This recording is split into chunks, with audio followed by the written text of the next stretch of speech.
Thank you so much for inviting Paige and I to come here to speak to you this morning. We have a lot of material to go through, and I apologize if some of it is the same as the material we reviewed yesterday. But we did want to describe our program, and this is a snapshot of what our PATH program looks like and what we're going to go through today, which is trying to understand the problem as a starting point, creating a solution, evaluating the solution, and then growing the program.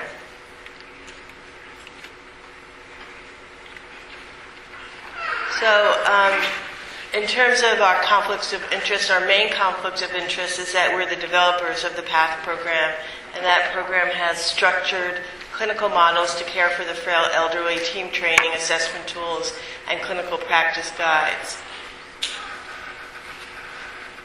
So, one of the things we noticed at first when we were trying to evaluate what was happening in modern geriatric medicine is that geriatric medicine started in the early 1930s, and at that time older people were being neglected.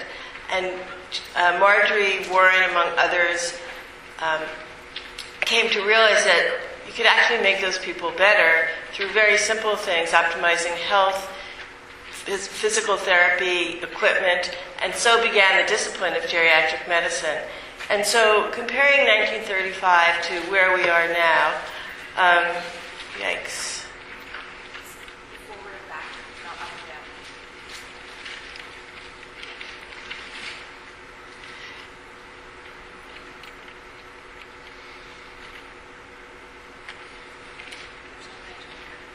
Okay.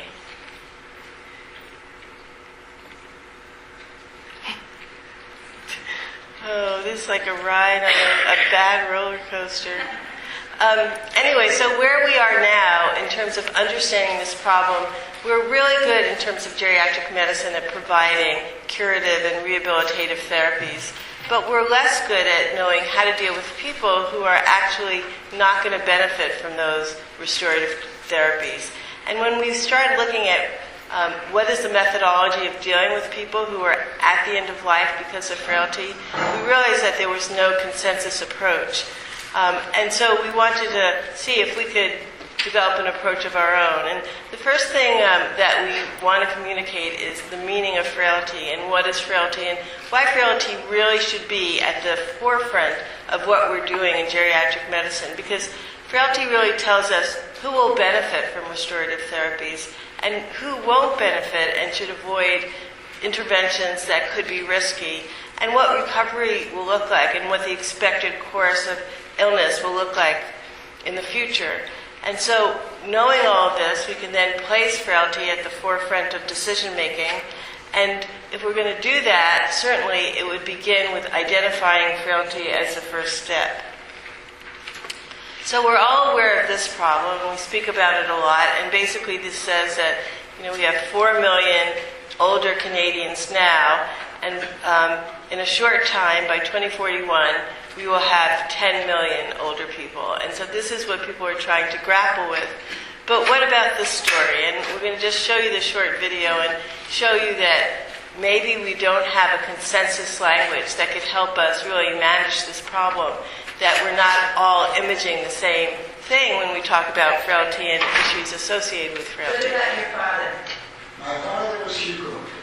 No, that's the same as their name. Yes, that was my name, and his name. My father was...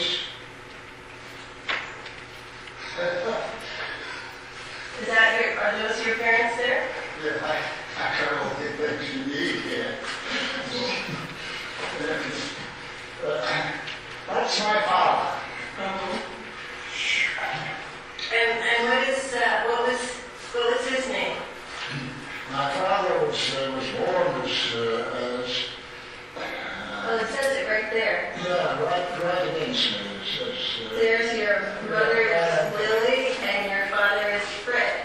Ah, yes, that's right. Fred. Okay. Yes, that's good. That's good. Okay, so we're going to ask the audience some questions.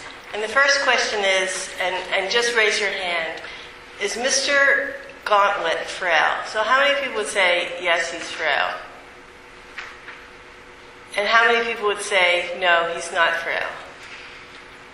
Okay, so for those of you not in this audience, there is general consensus that Mr. Gauntlet is frail. And if I tell you that he's at his baseline, so his memory is the same as it was a month ago, he isn't suddenly worse. And he was the CEO of CBC Science Division. And so the next question we have is, does this man have dementia? How many would say yes? And how many would say no? Okay, so again, the majority of people in the audience says yes. So this is where it might get a little interesting. How many people, based on that video, which is representative of Mr. Gauntlet's situation, how many people think that he has mild stage dementia? No one? Moderate. Maybe 2/3, and severe. Maybe 3 or 4 people, and very severe. No one. So, but from this vote, you can see that, again, we don't have consensus. So when someone says moderate, someone else might be thinking severe. And so that is one of the first thing we identified as an obstacle to seamless care across the healthcare continuum, that we don't have a shared language. So we've established that frailty is a key prognostic indicator, but this vote tells us that our ability to have a consistent approach may be problematic. And so this is the approach that we have adopted in our program so that we can quickly give each other the sense of what we mean when we describe the stages of dementia. So mildly frail, mild dementia is also consistent with mildly frail. And that's when people have trouble remembering current events and they have trouble with their instrumental activities of daily living. Moderately frail is when people have trouble with their instrumental activities of daily living, they need cueing for their basic activities of daily living, and they forget the name of the U.S. president. Severely frail is when people require help with their basic activities of daily living, and they forget the name of their first-degree relative. So in the case of Mr. Gauntlet, since he couldn't remember the name of his parents, that would make him severely frail. And in fact, his function correlated with that. Very severely frail, nonverbal, non-ambulatory. So someone who's not able to get out of bed or speak. So the reason this is important, if we're saying that Mr. Gauntlet has severe stage dementia, and we're saying that he's severely frail, we would ask, what is the healthcare system seeing when he presents with a medical problem?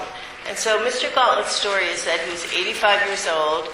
He looks healthy, and so when he presented to doctors, they didn't see his frailty, but he did have bladder cancer. And so then they started to figure out how to treat his bladder cancer, and each treatment that he had made him worse.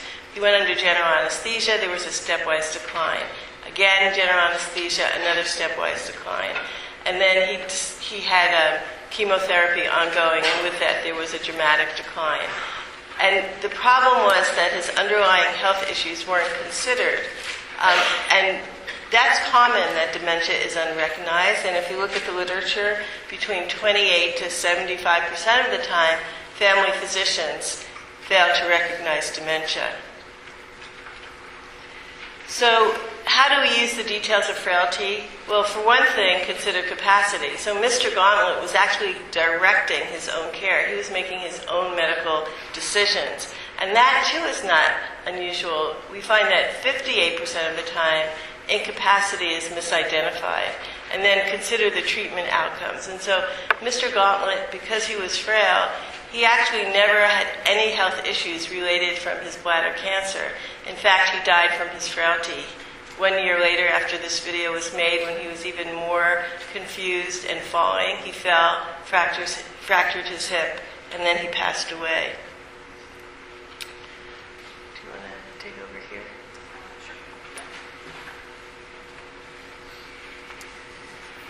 So we're just going to carry on, and hopefully we'll be able to get through all this material. Grandmother was a very kind, loving, very supportive. She was every girl's dream as a grandmother. She's wonderful. And what's your other child's name? How does this compare to at home? She's not doing too bad now. Before about her, she was having difficulties walking because she had pain in her left foot. Oh, sorry, no, sorry. Tired? Okay. We gotta be sitting back down there. Yeah, okay, you won't go down there.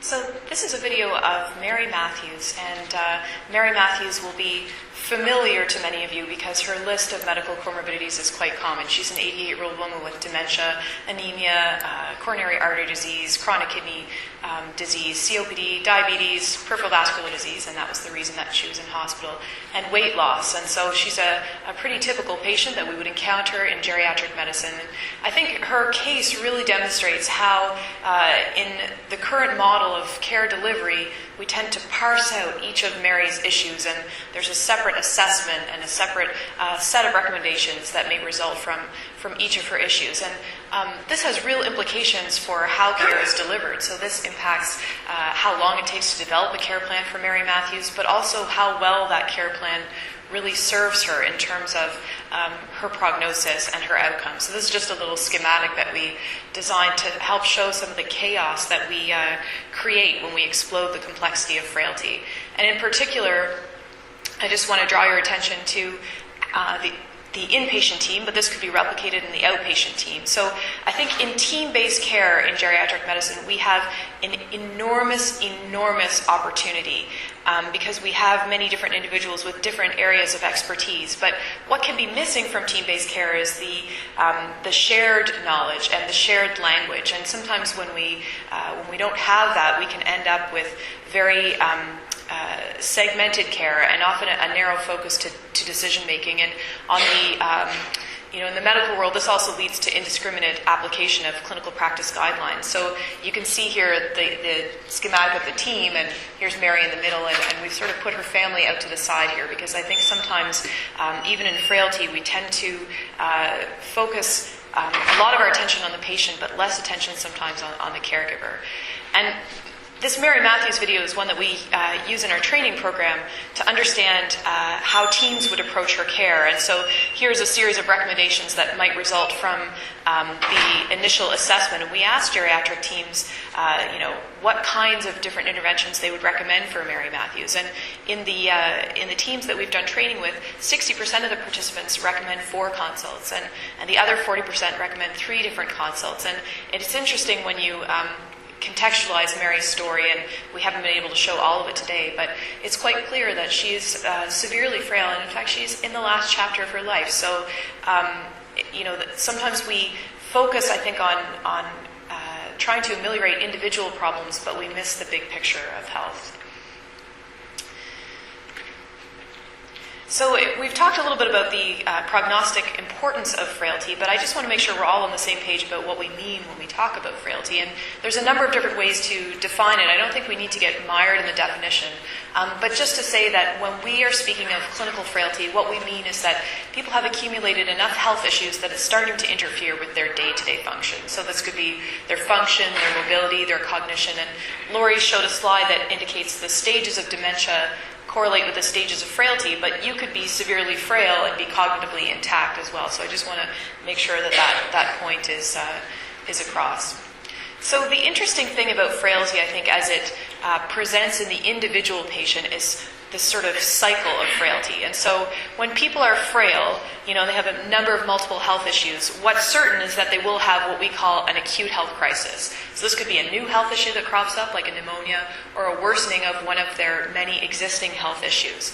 And when we think of the best case scenario with treatment or intervention for that individual health crisis, as frailty increases, so does the chance that people will experience an incomplete functional recovery. And we've all seen this clinically, where someone is doing okay in the community, and they come in with something that is sort of seemingly innocuous, like a pneumonia, and after treatment, they're just never quite the same. And I think sometimes it's a subtle difference in terms of how people experience incomplete functional recovery, and sometimes more readily apparent. But it does inform treatment planning so that we can think, if someone is severely frail and they experience a health crisis, successful treatment of that health crisis will deliver them to a state of increasing frailty. And that's an important point for clinicians and families to be able to identify with. So one of the challenges, I think, is that, as we said, frailty really falls through the cracks of the system, and right now it's no one's job on the team to really understand that big picture of health and the prognosis that's associated with it. And so we feel that understanding the underpinnings of frailty can really help inform care planning. We'll talk about how that's done. But unfortunately, there's no shortcut to that. I think, when we first started out in this process, we said, how can we pare this down and make it, as streamlined as possible to gather the patient's story? And I think that the time that's invested in gathering that story and understanding it really does pay off in terms of how the small details and individual considerations can and should inform care planning. So I'm just going to skip through this slide in the interest of time, but we've talked a little bit about how geriatric medicine evolved over time, and it's a similar path for palliative medicine. And Dame Cicely Saunders was one of the founders of palliative medicine for cancer care, and reflecting back on her career, she said the development of new technologies and effective treatment still leaves suffering unaddressed. What if no cure is possible and end of life is inevitable? And Dame Saunders was speaking again to cancer care in this instance, but I think these are important questions to ask ourselves when it comes to multimorbidity and frailty. And so, as I was saying, there's many ways in which our current model of care delivery for people who have multimorbidity and frailty really mirrors the way we delivered care for individuals with cancer before palliative care evolved. I think now we often avoid discussions about prognosis because there's so much uncertainty, and we often, by doing so, withhold information, and that can perpetuate and lead to suffering at the end of life. And so there's a lot of parallels there, I think. And the other thing to consider is that the way that we present information to patients holds enormous power. And there was a really interesting study that was done by Valandis and colleagues where they asked people who had normal cognition what they would want if they had severe stage dementia, or actually very severe stage dementia, I should say. Would they want comfort measures or life-prolonging therapy? And 21% said they would want life-prolonging therapy.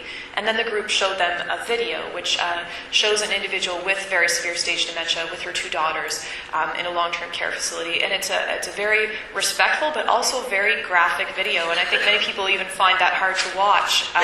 But it demonstrates what it is like to have very severe stage dementia. So after they showed that video with the very same information provided in terms of the voiceover for the video, nobody wanted life-prolonging care. So it's just interesting how the way that we provide information impacts decision-making.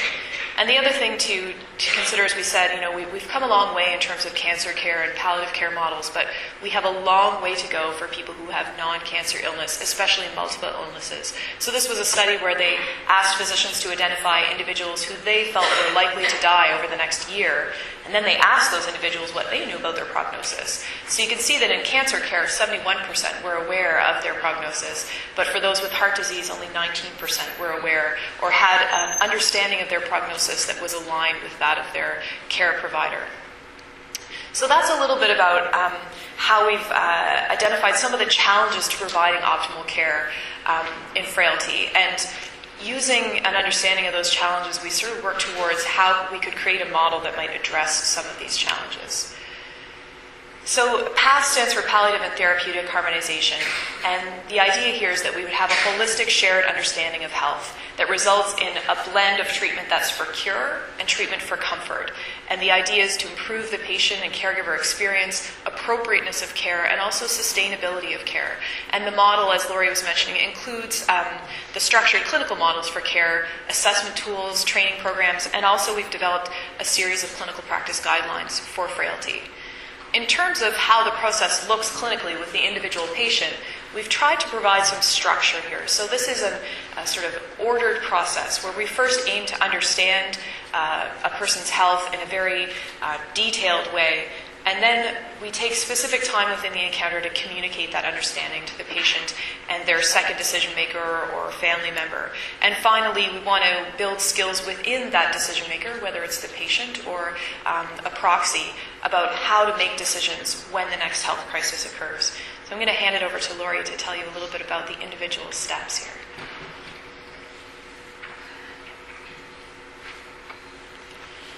So the first step is understanding the health story, and that might seem, oh yes, that's what we do generally, but we really want to do that step in a way where we understand all the details of frailty, and then we use those details to align care to prognosis. And so in order to do that, one of the things we found is that everyone was using a different assessment. It had different criteria and different questions, but there was a lot of overlap and redundancy. So we did aim to standardize the process in a way that we could rely on each other's assessments, so that if someone went in to do the first full assessment, other people didn't need to repeat the steps of that. So we came up with our own assessment tool, which we now call the plan, Planning for Appropriateness Now. And the idea is that this assessment is meant to be completed by the first health professional who sees and interacts with the patient. And it doesn't require a physician. It takes about 1.5 to 2 hours to complete. It requires what we call a collateral historian. So because frailty is associated with cognitive impairment, we really want a functional history that comes from someone like a family member. And we use standardized language. So as I showed in the beginning, that when we say severe frailty, we're all imaging the same image and have the same understanding. And so following this assessment, we aim to have a 300-degree snapshot of the patient, which includes a detailed cognitive assessment and caregiver input.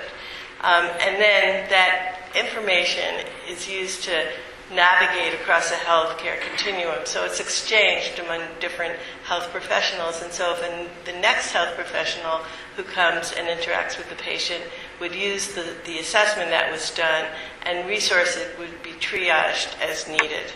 And we found that when we work with teams, it's fairly transformational. And one way that it transforms teams is it reduces the number of assessments that have been done. The second step, again, seems logical that you would communicate the findings of your assessment, especially if you're going to take 2 hours to do this.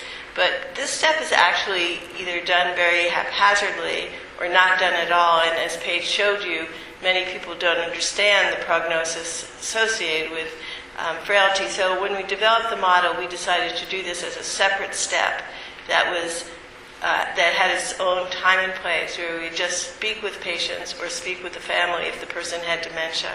And we developed a semi-structured interview and script, actually, where we describe each medical problem, the prognosis associated with that problem, and then the expected progression over time, ending up with talking about dementia in a way that describes the stages. Because if you're going to make a medical decision, knowing what to expect in the future in terms of the progression of dementia is a very important piece of information to have. And then if people are severely frail or very severely frail, we try and have language that's very clear. So we would say, your dad's in the final chapter of life. We can't tell you exactly how long that's going to last, but this is the end stage of his life. And having frailty is akin to having cancer, and that sometimes really makes it clear what we're meaning. And then we navigate and guide. So in the case of Mary Matthews, we described her medical problems. They were considering amputation for her because she had a non-healing ulcer. She had a microcytic anemia, and so they were considering a scope to look at that. And she had 5 multidisciplinary referrals. And one of the things that comes out is like the focus on dietary management and, being on a diabetic diet or having dietary supplements, and looking at her swallowing and how that's affecting her, instead of looking at the big picture that Mary Matthews is probably at the end of life, and how did the family want to deal with that part of her life. I think we'll skip that, yeah. And then the third step is what we call empower. So once we give the information to the families, we want to make sure they really understand it and that they know how to use that information during the next health crisis. And so what we're really trying to do is develop a skilled decision maker in the patient or the family. And we teach them to ask the right kind of questions when they interact with physicians or other health professionals. And this is just one example of the kind of questions that we encourage. So we say, which health conditions are easily treatable and which are not? And the reason that question is important is because you might focus on one thing, but the things lurking in the background that won't be fixed by the intervention that you're recommending are equally bad and equally short in life. And then we also want to bring it to the forefront how frailty will make the treatment risky and have a discussion about that, or whether the treatment will improve or worsen function or memory. And then we spend time with decision making, and we went out with some people last night and had a long talk about decision making and how it should proceed. But it's our feeling with this kind of complexity that decision making really needs to be navigated by a health professional who understands the full story and what it will mean.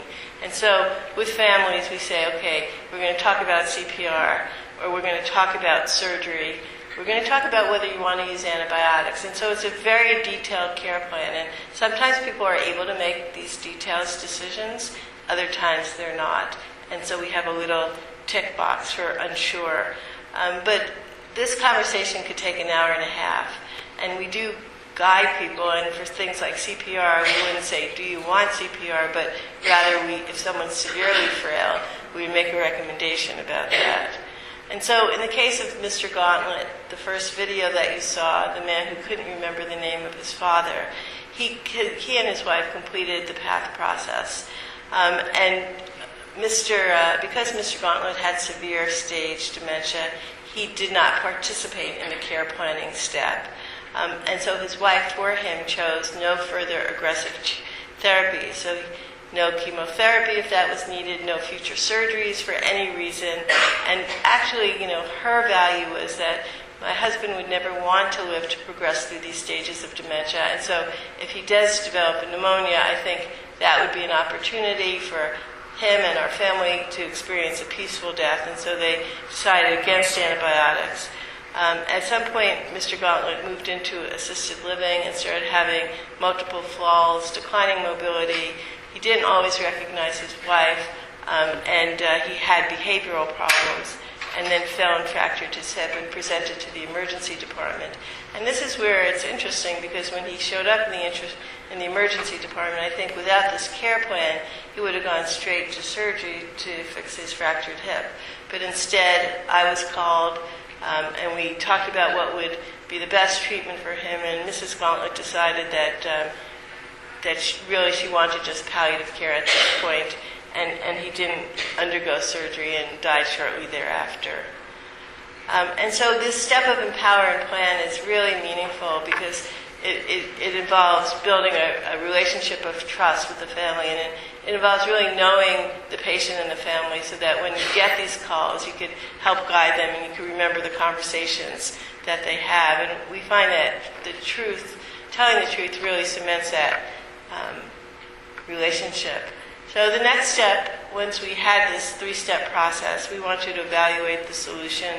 And here's our program theory, which I think I'll skip. But just to talk a little bit about PATH clinical outcomes. And so we've evaluated the first 420 patients that we've seen in the program.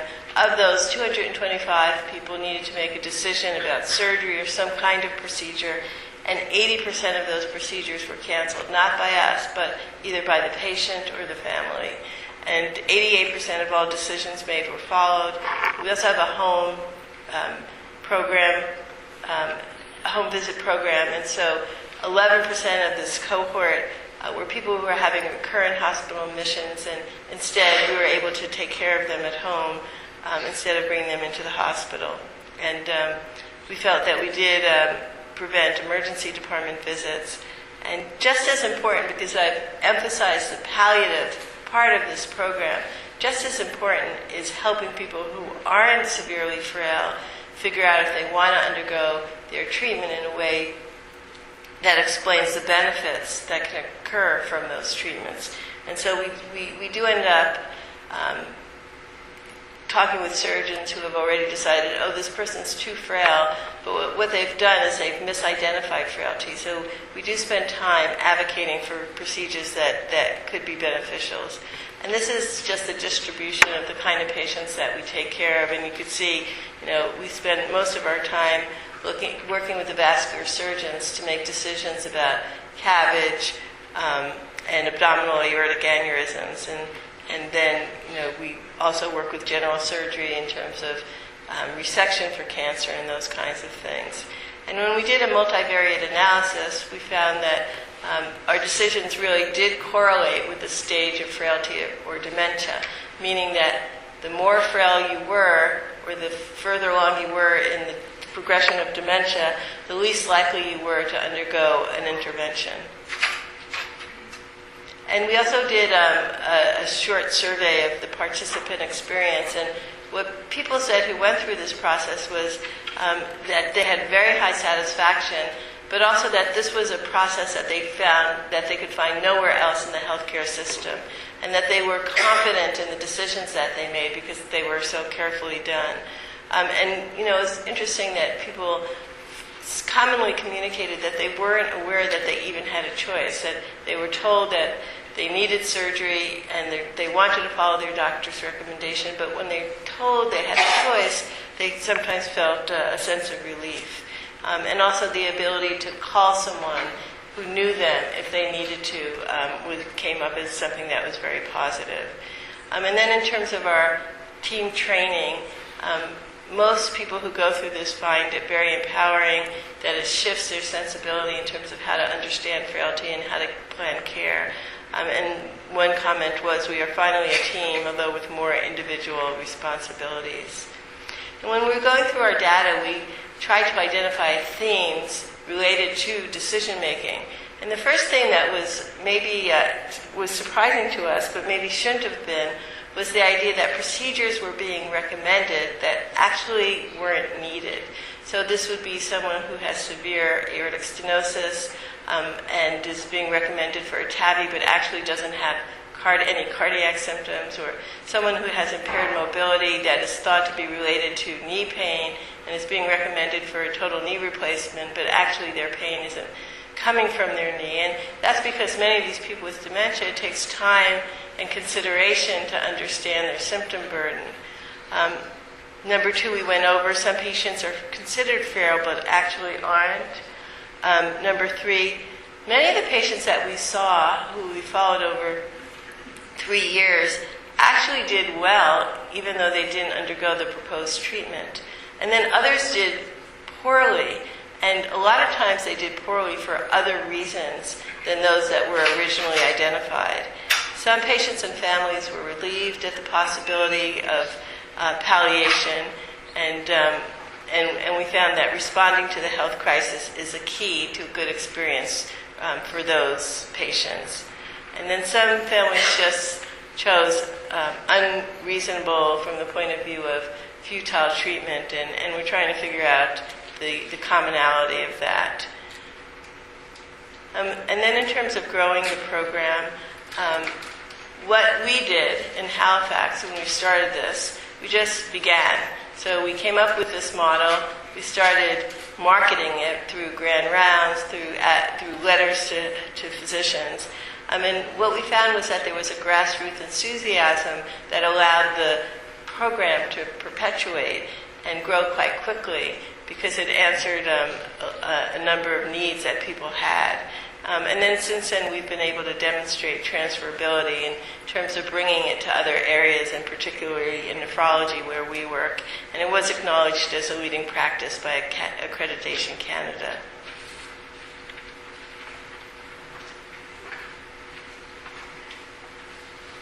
So after we began developing the methodology for the program, we began thinking about different ways it might be adapted or adopted to different care areas. So we began in tertiary care with an outpatient clinic, and this soon evolved into an inpatient consultation service. And then we began looking at areas in tertiary care where there is a high prevalence of individuals with frailty and also a high prevalence of intensive interventions. So we began looking at our preoperative program, and we're in the process of thinking about how we might embed a screen for frailty into that service. We've developed what we call a renal path program, where a nurse practitioner has been trained in the path methodology and now carries out a conservative management clinic within the nephrology program. And we're also working with the cardiologists both in the outpatient heart failure clinic but also in the inpatient service to more routinely identify frailty and select those individuals who might benefit from a more holistic assessment of health to understand the risk-benefit of various interventions. And of course, we need to expand the methodology beyond the four walls of the hospital. We've been working with primary care to think about how this program might be adapted for the community.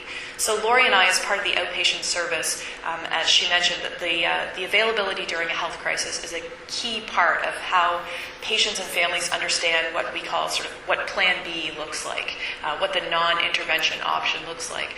So for our outpatient service and following our inpatients who are discharged, we tell them to call us when they have a health crisis. And sometimes this involves just a conversation over the phone, or it may involve a home visit by the PATH team to have a look at what's going on and help the patient and family navigate through care planning. So we're looking at how this might be adapted for the community to have more involvement from primary care in leading this program. We've also developed programs for home care, and we've implemented the PATH methodology in long-term care in Nova Scotia, as well as in the Southwest LHIN here in Ontario. So PATH home care, I'll just speak to that in a little bit more detail. So we've been training in our province the equivalent of the CCAs in how to do a PATH assessment and how to think about more wide access to the results of that assessment. So it's interesting, I think when we think about the CCAs, they really are the eyes and ears of frailty in the community. They are very well matched to seeing those individuals in the community who need help with especially basic activities of daily living and therefore would be categorized as severely frail as older adults. So really key to be able to have that assessment that's already done by CCAs inform more than just service delivery, but also how we might make adjustments to the medical plan of care and how we would manage crises. And so we've been thinking a lot about this process and beginning to take steps to implement this in home care. And in long-term care, I mentioned that we've implemented the program in a couple of different areas. And, I think it's also very well suited to long-term care because in long-term care, you have a real opportunity to influence the culture to say, well, this is how we're going to do things here. This is going to be our approach to communicating with patients and families or residents and families. And this is how we're going to understand our role in supporting good quality of life at the end of life for those patients. And this has real impact on emergency department transfers, but also things like medications and really paring down and streamlining medications to match prognosis, as well as the routine specialist visits that oftentimes occur for patients that are followed in long-term care. In terms of regional implementation, we've done training with the GAIN teams in the Central East LHIN in Ontario in terms of the collaborative geriatric assessment or plan tool that Lori reviewed. And we've also trained the family health team in the Campbellford Hospital and the Trent Hills Family Health team as well. So we have ongoing implementation and evaluation of these projects. I'll just mention, when we talk about training, we have a standardized team education program, or STEP, and the idea here is to really embed the PATH methodology into the multidisciplinary team. And this assessment takes a long time to do, and I think that it really is best done by members of the multidisciplinary team. And so we train specifically non-physicians to do this assessment and to put the results of the assessment into a plan of care. So that involves, you can see a picture here of the training manual as well as assessment tools and a review of evidence-informed guidelines for frailty. And this is just a screenshot of the cover of the PATH manual, which I'll just mention was painted by one of our PATH patients 3 days before she died. Should I answer that? Seems so rude to just pick it up and hang it up. They'll call back, I'm sure. So in terms of skill sets, again, trying to impart a real in-depth understanding of what is frailty, what does it mean for prognosis, what does it mean for care planning, and as well to embed a structured communication process for patients and families into the process of care to say, let's spend less of our time in total with the assessment and more of the time of the team members communicating the results of that assessment and planning care. And so we've had really positive feedback from teams who have implemented this. And so, again, once we sorted out some of the methodology and got the nuts and bolts of what happens when a patient starts the PATH process sorted out, we began to think, well, how could we identify people more systematically? I'm not so much worried about the people that are seen in the geriatric medicine outpatient clinic or in the day hospital. I'm worried about the people that we never see, that are never referred to us. And so we developed a quick screening tool for frailty to be used by any member of the healthcare team. It takes about 6 minutes to complete. And we've implemented this in a few different care areas. One that was interesting was the renal PATH program. So we set up the renal PATH program. Initially, the referrals were just by clinician gestalt, thinking, this patient's frail, maybe they benefit from renal PATH. But then we began screening for frailty routinely in the chronic renal failure clinic, and the nurses do this screen in the clinic. And initially they say, I don't know if we have time to do this screen. This is yet another thing we need to work into our care. And it's interesting to speak with them now. They're saying this is the most important thing we do, right? Is to really understand, especially the cognitive status of the patients that they're seeing. They're saying, we're spending all this time providing people with instructions and advice, and we didn't realize that they had cognitive impairment. So that's been a really important part of that screening process. This is just a screenshot of what we call the FACT tool, the frailty assessment for care planning tool. And it's meant to help the non-expert, non-geriatrician, non-physician score frailty and also understand beyond just how much frailty is there, what are the drivers of this frailty? Is it function? Is it cognition? Perhaps it's social vulnerability. And this is just a quick screenshot and is really another talk in and of itself. But I think a really important part, particularly what we heard from primary care physicians, especially in long-term care, is to say, look, this process really speaks to me, but I need some guidelines. And, if I'm going into a discussion with family and we're talking about streamlining medications, I need some guidelines to help me know how to structure this conversation and make sure that we're doing the right thing for patients. So we've begun the process of developing evidence-informed guidelines for the treatment of common medical comorbidities and frailty. So things like diabetes, hypertension, the use of statins, and very rigorously and carefully sifting through the existing evidence and thinking about how and to what degree frail patients are represented in that literature, which is to say that they're not well represented in that literature, but also what is the applicability of these guidelines and results of the RCTs to this population. So we've had a really good experience with these guidelines and really great enthusiasm, especially from long-term care in terms of uptake. It's interesting to think about, if we're spending less time doing QID chem strips in long-term care, what could we do instead with that time? What could we do that would have a more profound impact on patient quality of life? And so that's been a really interesting experience, and we're going to continue to build on those guidelines. That's been a partnership, I should say, with the Dalhousie Academic Detailing Service, as well as the Diabetes Care Program of Nova Scotia and the Drug Evaluation Alliance of Nova Scotia. And so, we looked at Mary Matthews' chaotic schematic diagram earlier, and what would PATH mean for the typical frail patient if it was implemented, in community as well as acute care? And the idea here would be that, there would be one assessment of Mary Matthews, ideally taking place in her home environment before the health crisis, and a care plan developed to say, these are the foreseeable health crises. Do we know today how to handle those, or is that a decision that needs to be made by the community PATH team when the health crisis occurs? And if or when admission to hospital or long-term care is necessary, how can we guide that admission and that transfer? So, that the patient and family, as well as the team, would recognize the presence of dementia in its stage, the presence of frailty in its stage, that the care plan would really match the prognosis. We'd be able to reduce polypharmacy and unnecessary medications, and that there would really be decrease in medicalization of the last 6 months of life, and focusing more on quality of life rather than health interventions designed at prevention. That we would use more effective use of resources, and that there'd be improved efficiency for how Mary and her family would move through and navigate through the system. So in conclusion, I hope we'll have a little bit of time for questions. I hope that we've convinced you that, although there's myriad ways of measuring frailty, regardless of how you measure it, it really matters to outcomes that are important to patients and outcomes that are important to us as care providers and as a system.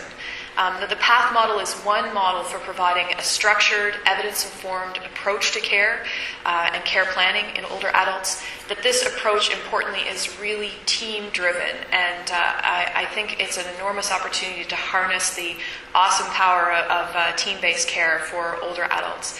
The process thus far has been associated with really high satisfaction while reducing demands for interventions. And just to come back to one of the statistics that we reported, we mentioned 88% of decisions were followed, and I didn't want you to think that referred to the 225 people who had upcoming procedures. So we looked at the average number of advanced decisions made by PATH patients. So on average, people made 3 decisions in advance. One of them could have been the sort of pending surgery or intervention.